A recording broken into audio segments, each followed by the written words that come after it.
Di sebuah desa yang kehidupannya damai dan tentram, hiduplah sesosok pemimpin yang memimpin desa itu.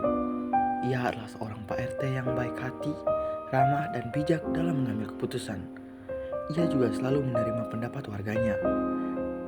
Sosok pemimpin tersebut bernama Martin. Karena sikapnya, ia disukai oleh banyak orang. Ia juga memiliki pribadi yang religius, membawa pengaruh positif bagi warga-warganya. Walaupun begitu, ada juga yang tidak terlalu suka dengan Martin. Dia Venan, salah satu warga yang sombong dan tidak berbaur dengan warga lain yang tidak disukainya. Venan merasa program yang dijalankan Martin selaku RT di desanya terlalu membosankan. Padahal apa yang dilakukan Martin memberi pengaruh yang baik pada warganya dan tidak ada yang merasa keberatan. Suatu hari di Rabu sore, para warga sedang berkumpul membaca kitab suci lalu meng-sharing satu sama lain. Hal ini sudah menjadi kegiatan rutin mereka yang dimana ini juga merupakan salah satu program Martin yang sudah dijalankan beberapa bulan ini. Para warga tidak ada yang merasa keberatan. Justru dengan ini mereka merasa dapat mengetahui lebih dalam tentang Tuhan. Bu Tuti lagi baca-bacaan yang mana? Saya lagi baca Injil Matius bab 25 ayat 14 sampai 30, perumpamaan tentang talenta. Ia mengingatkan kita bahwa tempat dan pelayanan kita di surga akan ditentukan selama kehidupan kita di sini. Talenta di sini melambangkan semua kemampuan, sumber daya, dan waktu serta kesempatan bagi kita untuk melayani Tuhan. Oh begitu. Perumpamaan di sini membuat kita mengerti makna yang terdapat dalam kitab suci. Iya Bu Wati, kalau Bu Wati baca yang mana? Kalau saya baca satu Raja-Raja bab 3 ayat 9 yang di mana di sini menceritakan tentang Salomo sebagai raja Israel yang di mana dia selalu meminta rahmat Tuhan agar dapat memimpin kerajaannya dengan baik. Allah sungguh luar biasa. Dengan membaca kitab suci seperti ini, kita dapat lebih dekat dengan Tuhan. Bu Tuti, saya tidak terlalu mengerti tentang perumpamaan ini. Mungkin Ibu bisa bantu saya untuk memahami maknanya. Oh iya, kamu sudah baca sampai habis belum? Belum sih. Dasar kamu ya, bagaimana mau tahu maknanya? Kamu saja tidak baca sampai habis. Aduh. Warga yang lain pun saling meng-sharing satu sama lain apa yang mereka baca, tak terkecuali Venan. Venan pun turut membaca kitab suci, namun belum setengah bacaan yang dia baca, dia sudah mengeluh sendiri.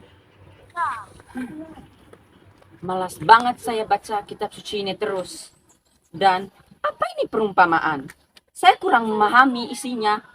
Dan emangnya mereka tidak bosan apa bacaan kitab suci ini terus? Pak Venan, kenapa? Kenapa Bapak mengeluh membaca kitab suci? Coba Bapak lebih banyak membaca bacaan yang ada. Pasti Bapak akan lebih memahami bacaan yang isi dari bacaan yang Bapak baca. Dan bagaimana mau mengerti? Bapak bacanya aja setengah-setengah. Usahakan bacanya sampai habis. Saya sebenarnya malas, tapi ya mau bagaimana lagi, saya harus mengikutinya. Ya meskipun terpaksa, dan saya akan lebih membacanya lebih giat dan saya akan memahaminya. Nah, begitu dong Pak Venan.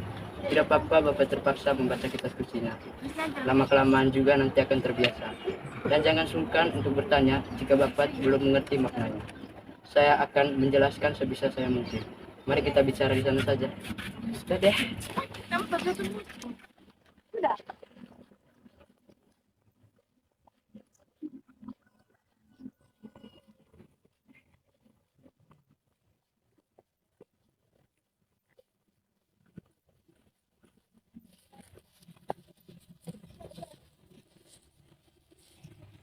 Ya, kebanyakan program dari Bapak ini sering mengarah ke rohaniannya, seperti katekese, baca kitab suci, dan lainnya.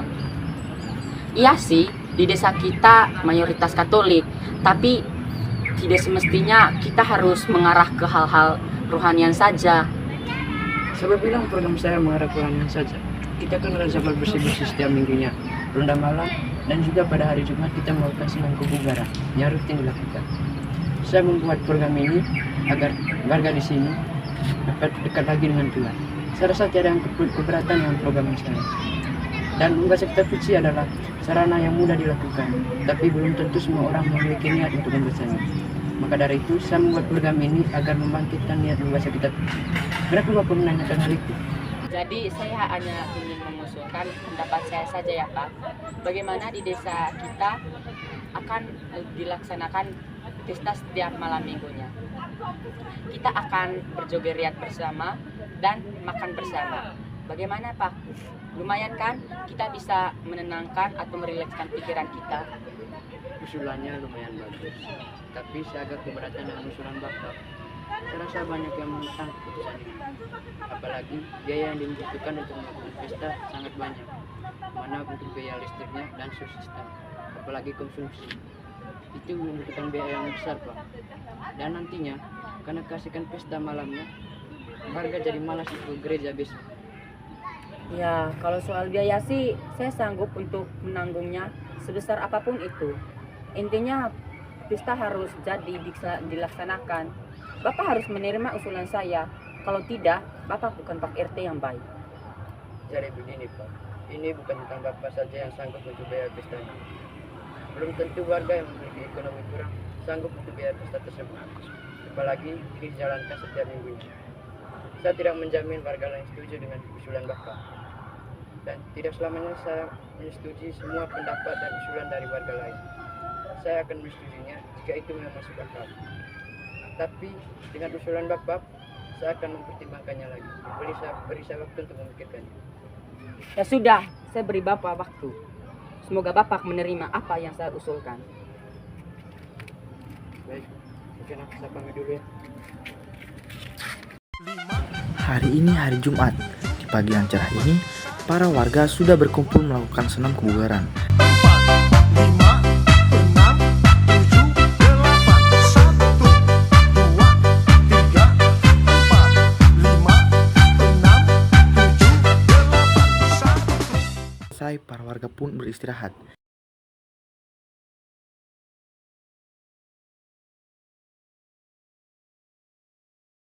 Ibu Nita dan Ibu Kia duduk tidak jauh dari Pak Martin. Mukanya terlihat lesu dan tidak bersemangat. Bu Nita dan Bu Kia pun menghampiri Pak Martin.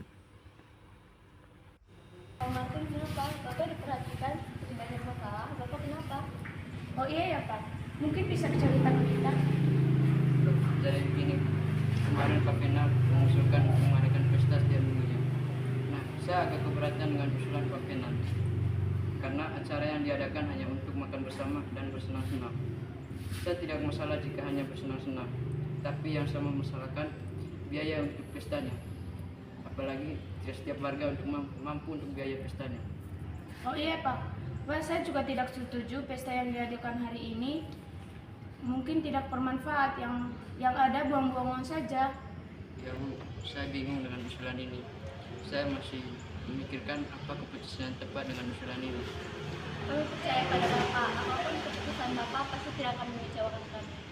Ya Bu, berikan saya waktu untuk memikirkannya. Saya akan berusaha tidak akan mengecewakan keluarga saya. Ya sudah, kami pulang dulu ya Pak. Mari. Mari.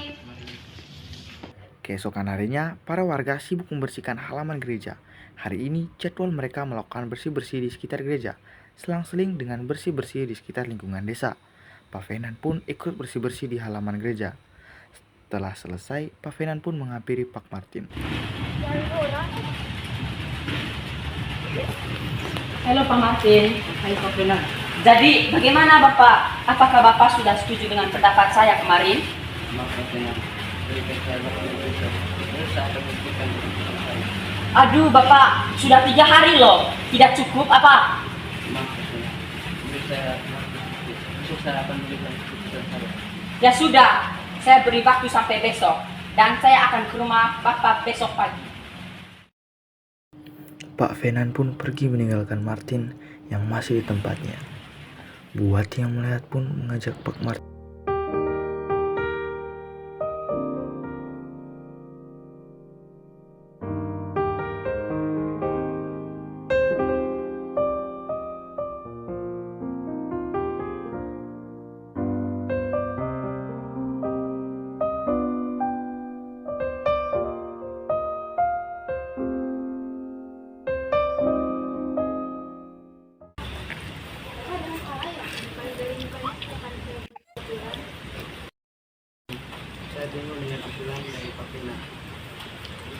sisi saya tidak ingin pakaian kecewa.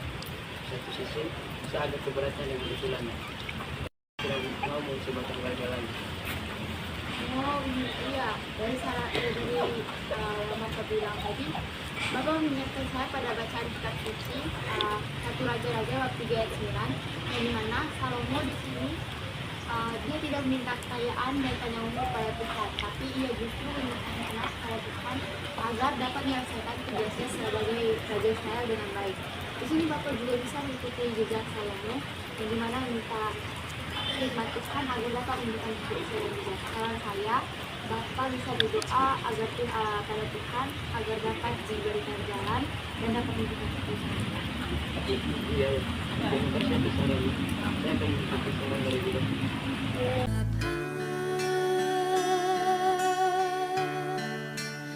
Engkau sungguh baik,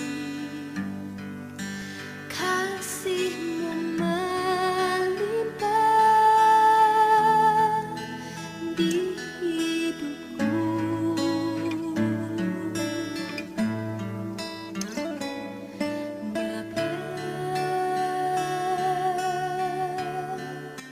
Dalam nama Bapa, Putra, dan Roh Kudus. Amin.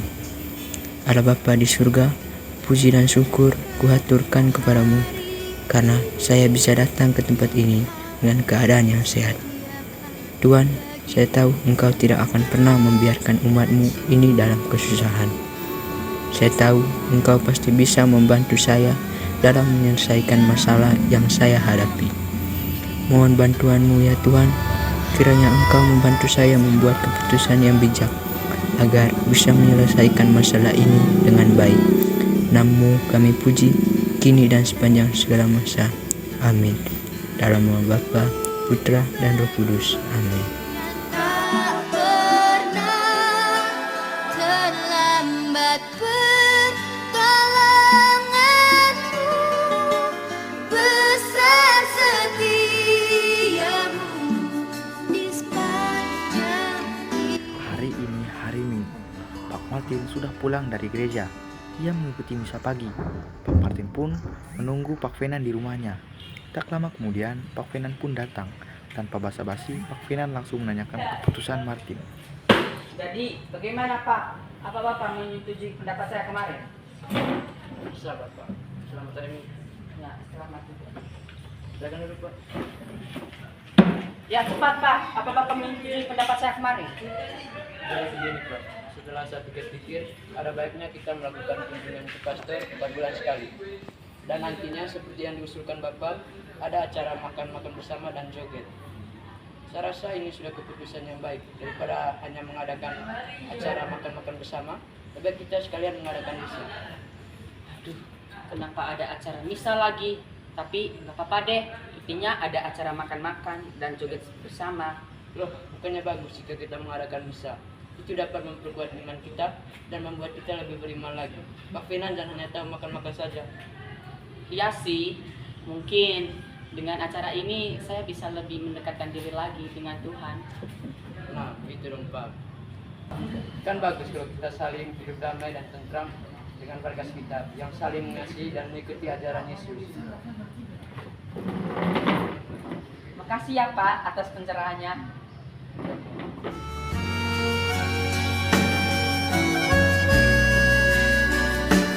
Sejak saat itu, Pak Martin pun mengumumkan keputusannya itu kepada warganya. Dan warganya pun setuju dan sangat antusias. Mereka bersyukur memiliki pemimpin yang bijak seperti Martin, yang setia memimpin dengan penuh tanggung jawab dan juga penuh kasih. Dan sejak saat itu, akhirnya Pak Venan mulai merubah dirinya menjadi lebih baik lagi. Bahkan saat acara kunjungan misa yang pertama kali dilaksanakan, Pak Venan bersedia bahkan berani menanggung semua biaya keperluannya. Juga Venan mulai rajin membaca kitab suci. Sungguh Tuhan amat baik. Ia menerima segala keburukan umatnya dan membantu umatnya menjadi lebih baik.